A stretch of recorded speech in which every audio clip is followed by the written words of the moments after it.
Les amis, bienvenue, j'espère que vous allez tous très bien, très content de vous retrouver pour ce nouvel épisode de Coty Mondial et pour parler de mes 10 meilleurs matchs de la Coupe du Monde. On a eu des matchs de dingue, je les ai tous vus et je les ai tous revus dans leur format highlights. J'ai revu tous les résumés avant de faire cette vidéo, histoire de me rafraîchir un petit peu la mémoire. Honnêtement, ce que je vais dire, c'est que ça a été très très dur de faire un top 10. Il y a eu des matchs d'anthologie, mais vraiment quasiment tous les jours sur cette Coupe du Monde. Et c'est une bonne chose, c'est une bonne chose.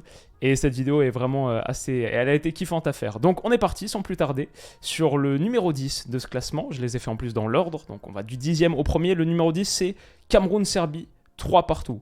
Alors ce match, c'était deuxième journée de phase de groupe de Coupe du Monde.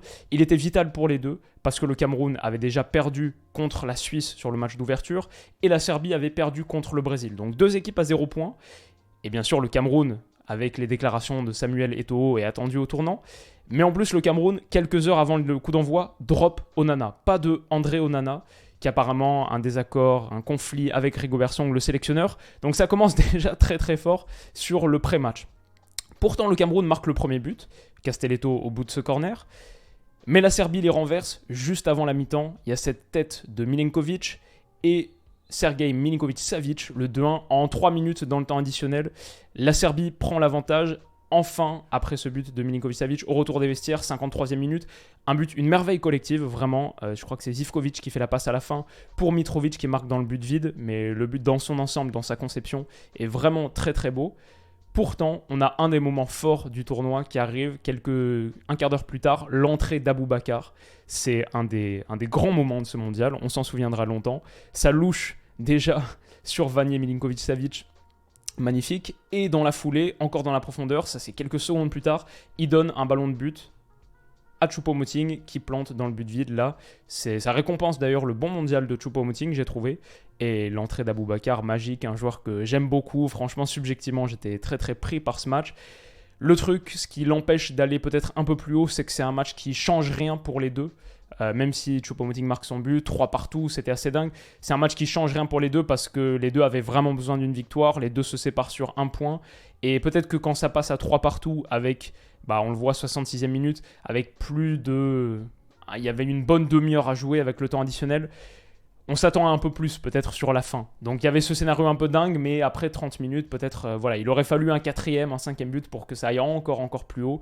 Je ne le mets pas plus haut pour cette raison, et c'était que un match de phase de groupe aussi, alors que là on va avoir des matchs à élimination directe qui étaient assez dingues. Mais pour une 10e place, c'est correct. 9e place, Corée-Ghana, 3-2 pour le Ghana. Alors ça, si je ne me trompe pas, c'était le premier match, ou non, le deuxième match, aussi un match de deuxième journée, avec deux équipes qui ont besoin de points, bien sûr. Corée du Sud, Uruguay, ça avait fini 0-0.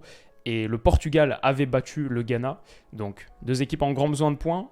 Le Ghana va prendre l'avantage par Mohamed Salissou au bout de ce coup franc. Mohamed Kudus pour le 2-0. Ça récompense aussi le tournoi de Kudus qui a été génial sur ces 3 matchs de phase de groupe.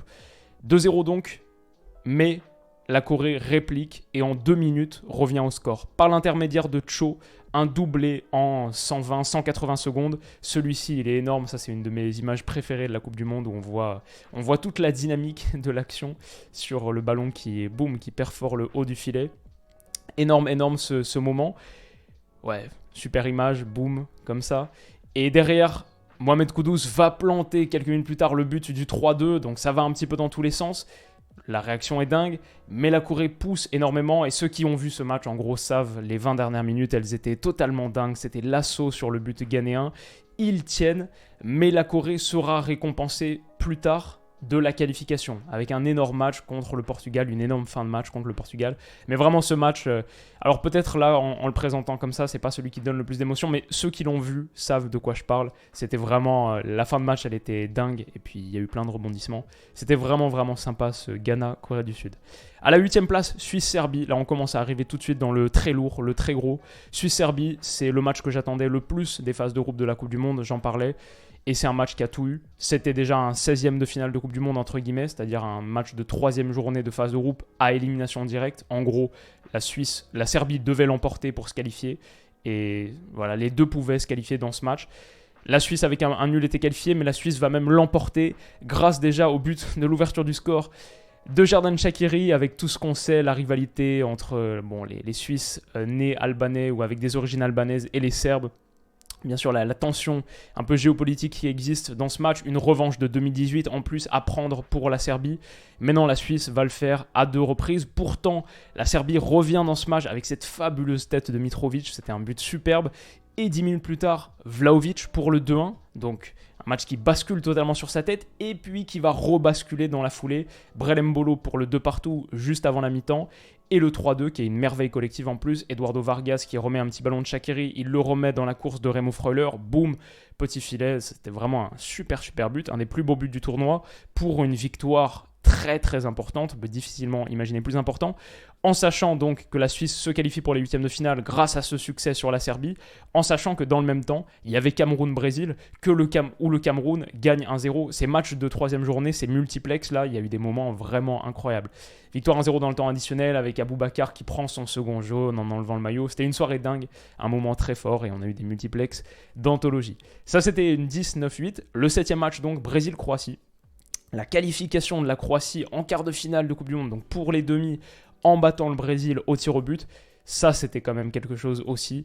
On a un peu attendu avant que ça devienne vraiment quelque chose de fort, mais en prolongation, le double 1-2 là, joué par Neymar, d'abord sur d'abord Rodrigo et ensuite Paqueta pour battre Livakovic, le dribbler, un moment où Livakovic d'ailleurs a été un petit peu en dessous par rapport à l'ensemble de son tournoi, par rapport à ses moments forts. Il y a eu aussi des moments faibles, comme là le fait d'être dribblé par Neymar, mais ce but il est magnifique et ce tournoi que je présente depuis un moment comme étant un tournoi majeur hyper important pour Ney, on pense qu'il va le marquer de son empreinte avec un des buts, peut-être le but le plus important qu'il a marqué pour le Brésil, puisqu'il n'était pas du succès Copa América 2019.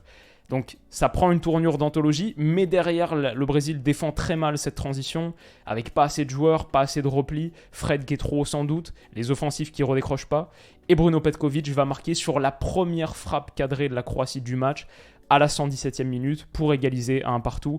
Là, ça fait déjà quelques jours qu'on vit des scénarios de Coupe du Monde dingues, et on se dit mais ça continue, ça ne s'arrêtera jamais. En plus, sur la séance, Livakovic sort le penalty de Rodrigo. Marquinhos, sa tentative échoue sur le montant. La Croatie réalise un des gros upsets de cette Coupe du Monde en sortant ce qui était un des favoris du mondial. En quart de finale, Neymar qui ne tire pas son penalty aussi, tout l'imbroglio autour de ça. C'était un sacré moment, vraiment un grand moment de foot et un grand moment de Coupe du Monde. 6e place, j'ai mis Japon-Allemagne. Alors on aurait pu parler aussi de Japon-Espagne, c'est un peu, l'idée dans ce choix c'est que j'inclus un petit peu les deux, mais si je dois absolument en choisir un, peut-être que les premières fois sont les plus marquantes, et la victoire surprise du Japon sur cette première journée contre l'Allemagne, c'était un moment dingue, quelques jours après, ou peut-être même le lendemain d'avoir eu, quelques jours après ou le lendemain, je ne me souviens plus, mais pas longtemps après avoir eu Argentine-Arabie Saoudite, on enchaîne avec ce Japon-Allemagne. Et une très très grosse surprise, pourtant l'Allemagne prend l'avantage sur une erreur de Gonda qui fait faute sur Raum, Gundogan converti. L'Allemagne a des énormes occasions en seconde, à l'image de leur tournoi où ils n'ont pas été assez tueurs. Ce match, c'est celui qui le symbolise le plus. Gundo sur le poteau. Gnabry, la double occasion. Il y a Musiala, vous vous souvenez, cette tentative qui passe juste au-dessus après avoir dribblé 2 ou 3 Japonais en pleine surface. Donc l'Allemagne peut s'en vouloir. Mais puis, les entrants d'Hajime Moriyasu changent tout. Mitoma, Asano, Doan, qui marquent le but de l'égalisation. Ritsu Doan à un quart d'heure de la fin. Magnifique. Et ensuite, Asano, le 2-1, il est assez sublime, malgré une grosse erreur de Schlotterbeck. Sur ce ballon long, le contrôle orienté est magnifique. Et puis après, il bat Neuer de très près, mais dans un angle fermé. Vraiment, ce match, il était vraiment dingue. C'est le deuxième gros choc après Argentine-Arabie Saoudite, le premier du Japon. Et un très très grand moment de Coupe du Monde, surtout quand on connaît la suite. Ça va être un succès confirmé, alors que l'Arabie Saoudite, par exemple, n'a pas réussi à le faire. Le Japon le fera. Mais donc voilà, ça c'était pour mes 5 premiers.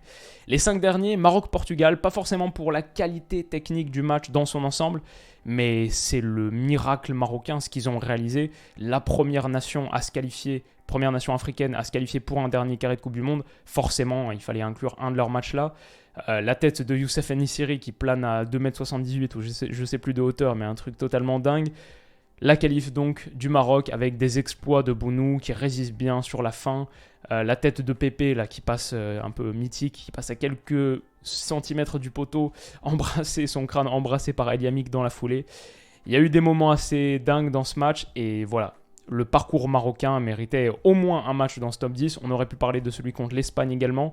Mais quelque part, c'est dur de dissocier les deux. Le Maroc, c'est l'épopée, c'est l'accomplissement dans son ensemble. J'ai choisi celui-ci. On aurait pu aussi parler de Maroc-Belgique, le 2-0. Mais c'est l'ensemble du tournoi marocain qui mérite distinction. À la 4e place, Argentine-Arabie Saoudite. Ça, c'est... Moi, je pense que... Alors, avec le recul, l'Arabie Saoudite gagne ce match, mais elle termine dernière de son groupe. L'Argentine perd ce match, mais elle remporte la Coupe du Monde. Donc c'est vraiment le match qui sert à rien par excellence. Mais tous ceux qui l'ont vécu ne peuvent pas penser ça. C'était pour moi, je pense que quand on repensera à cette Coupe du Monde 2022, ce sera une des 3 images qui viendra tout de suite. Parce que c'était seulement le 3e jour de compétition. L'Argentine qui entre en lice, un des gros cadors, un des favoris de ce mondial, ma favorite personnelle pour le titre. Une Argentine qui reste sur 36 matchs sans défaite, qui marque le premier but sur penalty, avec le offside trap d'Hervé Renard qui peut en avoir 3 ou 4 à la mi-temps. Et pourtant, l'Arabie Saoudite revient et met en 3 ou en 4 ou en 5 minutes, 2 buts coup sur coup, je crois que c'est 5 minutes, c'est 48e et 53e en rentrant des vestiaires. 2 buts coup sur coup d'El Chéri et d'El Dossari. D'ailleurs, le deuxième, il est incroyable parce qu'il y a quelques dribbles avant ça. C'est un des buts du tournoi. Pour l'emporter dans un Lusail qui en plus est plein d'Argentins et de Saoudiens. Donc il y avait vraiment une ambiance de feu sur ce match. Comme je l'ai dit, seulement la 3e journée de cette Coupe du Monde. Le 3e jour de compétition. Donc on est encore un petit peu dans le flou et c'est tout de suite le premier match marquant de ce mondial. En plus, c'est un match de 11h. Donc moi, je sais pas, j'aimais beaucoup ces matchs. Bon, c'est un peu le privilège de vivre en Europe de l'Ouest, là où les horaires nous conviennent plutôt. Mais c'était le match de 11h et je pense qu'il restera gravé dans les souvenirs. C'était vraiment, pour moi, c'est ce match qui a lancé la Coupe du Monde et qui a lancé la folie de toutes les rencontres rocambolesques qu'on a eues. Ça part de là, ça part de cette Argentine-Arabie Saoudite et je le mets très très haut dans mon classement. 4e du coup. 3e place, pas pour la qualité de jeu, mais pour le scénario, totalement dingue. Un juste représentant de cette Coupe du Monde. Argentine-Pays-Bas, victoire 4-3 au tir au but, 2 partout après 120 minutes des Argentins en quart de finale de Coupe du Monde. Une victoire qui est illuminée d'abord par la passe de Léo Messi, mais l'ensemble de son action, là, la petite feinte de corps qui place avant, le contrôle orienté, et ensuite cette passe pour Molina qui conclut superbement aussi. Lui, son geste est à souligner, mais la passe de Léo Messi, elle rentre tout de suite dans la grande histoire de la Coupe du Monde. Ok, il y a le penalty un quart d'heure avant la fin, on dit que c'est fini. Evan Raal fait entrer Luc de Jong et Wout Weghorst. Weghorst qui m'en plante un premier sur ce jeu long. Les Pays-Bas ont allongé, ensuite ont envoyé 30 ballons dans la boîte sur 15 minutes. 2-1. On se dit qu'on va vivre une fin de match folle. 90 plus 10, 30. Le but le plus tardif de l'histoire de la Coupe du Monde sur le temps réglementaire. Aussi grâce au temps additionnel à rallonge qu'on a eu sur ce mondial, on en reparlera. Mais les Pays-Bas choisissent ce moment pour jouer ce coup franc qui va rentrer tout de suite dans l'histoire comme étant un des plus grands buts de l'histoire de la Coupe du Monde. Pour égaliser en quart de finale de Coupe du Monde sur la dernière action du match, un coup franc qui n'est pas tapé direct, mais qui est glissé à Weghorst, qui lui la glisse dans le but. Ouais, cette action, elle était dingue et la réaction des Néerlandais, cette image, elle est vissée dans mon crâne. À tout jamais, c'était vraiment un moment spectaculaire et fou, dans un match qui n'était pas forcément le plus emballant, mais ce moment, voilà, c'était un très très grand moment de Coupe du Monde. Et derrière, pourtant, les Pays-Bas sont pas payés, perdent la séance de tir au but, double arrêt d'Emiliano Martinez sur Van Dijk. Et sur qui ? Je me souviens plus qui c'était. Sur Berghaus, pardon. Lautaro Martinez plante le penalty de la victoire. L'Argentine donc se qualifie dans un scénario qui fait un petit peu penser à celui que nous, on a malheureusement vécu en finale. On égalise dans une fin de match folle. Et pourtant, on perd la séance de tir au but parce qu'Emiliano Martinez, bien sûr, est le lieutenant de Messi, le deuxième Argentin le plus important de ce tournoi. Et pourtant, il y a discussion avec Enzo Fernandez, avec Julián Álvarez. Mais Emiliano Martinez, ce qu'il a fait, bon, il a rapporté la Coupe du Monde à son pays en compagnie de cet homme, bien sûr. Donc Pays-Bas-Argentine, c'était dingue. Et c'était totalement fou et ça méritait vraiment d'être sur le podium. France-Angleterre à la 2e place, ça c'est différent du 3e, c'est différent d'Argentine-Pays-Bas. France-Angleterre à la 2e place, c'est parce que la qualité du match, je dirais. Vraiment, c'était un match où les deux équipes se sont rendues coup pour coup et où on a eu un niveau de qualité footballistique. Ça reste du foot de sélection, ça vaut pas une demi-finale de Ligue des Champions sur la pure qualité, mais Ça, c'était un match qui ressemblait à une finale avant la finale. Et finalement, sur cette Coupe du Monde, qui a été satisfaisante pour plein d'autres raisons, on a eu assez peu d'affrontements Cador contre Cador. Typiquement, on n'a pas eu notre demi-finale Argentine-Brésil, par exemple. Mais ce France-Angleterre, ça, c'était un match-up vraiment, vraiment fort. Il y avait de la tension, il y avait du haut niveau de performance. Et il y a un penalty raté par Kane, il y a cette frappe de Tchouaméni, bien sûr. La faute sur Saka qui a fait un énorme match, Bellingham qui a fait un énorme match, le premier penalty converti, Hugo Lloris sur cette tête de Maguire qui passe juste à côté, et puis Olivier Giroud, ce grand moment où j'ai totalement explosé. C'était vraiment... Bon, nous on s'en souviendra comme un moment fort, marquant et kiffant. La réaction des Français là. France et Angleterre, la faute de Théo Hernandez un peu stupide, et le penalty de Kane par-dessus la barre, ça reste comme un moment mythique. C'était peut-être le meilleur match de cette Coupe du Monde. C'était la finale avant la finale. La réaction de Mbappé, ça aurait été le meilleur match s'il n'y avait pas eu la vraie finale, bien sûr. Ce France-Argentine 3-3, peut-être la plus grande finale de Coupe du Monde de l'histoire. Bon, ça se tape avec sans doute 1986. Argentine 3-2 contre l'Allemagne de l'Ouest. 1966, peut-être, tu peux dire, en prolongation. 4-2 les Anglais contre les Allemands. Mais je pense que celle-là, elle est encore au-dessus. Et forcément, elle est top 1 de ce classement, même si j'aurais préféré que l'issue soit différente. On a eu un scénario totalement dingue. L'Argentine qui prend l'avantage sur penalty. Messi, puis plante le second au bout d'une action collective magnifique. Et franchement, une première mi-temps, mais d'une main de maître. Randal Kolo Muani, son entrée et l'entrée de nos petits bleus, Kolo Muani, Marcus Thuram, Camavinga, Coman, un autre qui ont fait tellement de bien. Il provoque le penalty, Mbappé le transforme, et puis ça c'est 79-23, donc c'est la 80e minute, 81e, 80-57, cette action. Juste avant d'enregistrer la vidéo, j'ai revu sur Twitter un extrait sur TF1 enregistré à partir du moment du penalty jusqu'à la conclusion de cette action. Et les frissons sont énormes, mais en même temps avec un gros trou dans le cœur, bien sûr, parce que ça fait tellement mal aussi. Mais bon, on va dire que voilà, l'histoire aura eu un moment vraiment dingue. La célébration de Kylian Mbappé, là, elle dit tout, elle est tellement tonique, puissante dans les tribunes, ça devait être une folie totale. Et le geste est hors norme aussi, franchement, il y a tellement de choses. Messi qui met son doublé du pied droit cette fois pour permettre à l'Argentine de reprendre le dessus, mais l'équipe de France qui bénéficie d'un penalty à la fin, encore transformé par Kylian Mbappé, triplé en finale de Coupe du Monde. Ouais, c'était juste dingue. Et puis cette occasion à la toute fin de Kolo Muani, honnêtement, on va se la repasser toute notre vie, même si lui joue très bien le coup, il n'y a rien à dire. Franchement, la frappe, elle est somptueuse. C'est très bien déclenché, c'est cadré, c'est juste que l'arrêt est hors norme. Et voilà, c'est Montiel qui offre la 3e étoile à l'Argentine. C'est bien sûr un moment incroyable, dantesque. Et ça conclut notre top 10. Alors, liste complémentaire, j'ai 2-3 trucs supplémentaires. J'ai bien sûr Espagne-Japon. La deuxième victoire du Japon, parce qu'on a l'Espagne qui marque au bout de 11 minutes. Cette équipe qui vient de battre le Costa Rica 7-0, on se dit attention, ça peut faire très mal. Mais encore une fois, les entrants du Japon font la différence. Ritsu Doan et Mitoma et Asano, bien sûr. Le ballon, oui, il était bien à l'intérieur du terrain, même si là on ne dirait pas. Vous le savez, si on met la caméra par-dessus, le ballon, sa circonférence, etc. Donc ça aussi, c'était un moment un peu légendaire de cette Coupe du Monde. Je pense qu'on s'en souviendra. Et alors oui, c'est un match sur lequel quelques bêtises ont été dites, comme quoi l'Espagne avait laissé passer le match, etc. Parce qu'ils voulaient plutôt être dans l'autre partie de tableau, ce qui d'ailleurs, si c'était le cas, leur a bien servi, mais évidemment, c'était pas le cas, parce que même à la fin, ils sont en train d'attaquer à 8 dans le tiers adverse autour de la surface de réparation, dégainent 7 frappes, grosse occasion là, grosse occasion sur ce ballon intérieur. Je veux dire, si tu cherches à perdre, si la défaite te convient très bien, pourquoi est-ce que tu donnes des ballons intérieurs comme ça alors qu'on joue la 90e minute de la rencontre? Pourquoi est-ce que tu es à 8 dans le tiers adverse? Bon, évidemment, l'Espagne cherchait à gagner ce match et la victoire du Japon n'en est que plus belle. Un Japon qui termine à la première place de son groupe. Qui aurait pu l'anticiper? Qui aurait pu l'imaginer?